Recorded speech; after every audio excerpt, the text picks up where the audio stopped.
Ceasefire sa tungasang gobyerno kag New People's Army nagsugod na sa bungadlaw.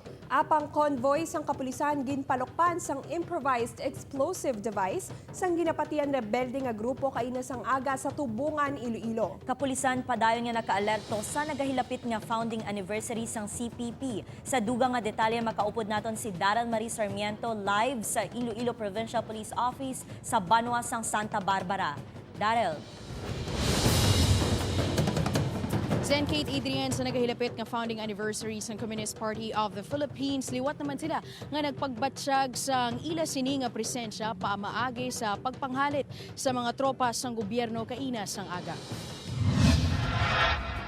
Kindeklara sang gobyerno kag CPP-NPA ang ceasefire kag pagpadayon sang peace talks umpisa subong adlaw tubtob Enero 7. Apang sa piyak sini, kaina lang sang aga ginpalukpan sang isa ka improvised explosive device sa mga katapos ng rebelde nga grupo ang security convoy sang Iloilo Provincial Police Office sa boundaries sang barangay Mali kag Tingon, Tubungan. Nakaangkon sang minor nga pila sa mga pulis nga sakay samtang buka naman ang windshield sang patrol car.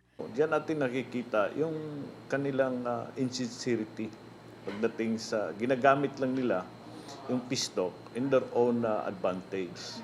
Madumduman nga sang Sabado ginako sa mga katapos ng CPP-NPA ang pagpangharas sa tropa sang kapulisan sa boundaries ng barangay Bulok kag Bato sa Nasambit, Cabanwa. Matapos ini, nakitaan man ang vandalismo sa Taytay nga nagakonekta sa barangay Aganan kag barangay Maliaw Pavia nga nagasuporta sa anibersaryo sang CPP-NPA. For 51 years, they are terrorizing Filipino people.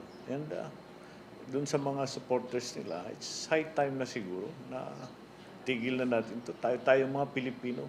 Tungod sa mga aktibidad sa mga rebelde kag nagahilapit nga founding anniversary sang CPP, padayon nga nakahanda ang kapulisan sa mahimo opensiba sang NPA bisan pa nga may ceasefire. We will continue to mobilize our intelligence community to still monitor the movements of the terrorist group.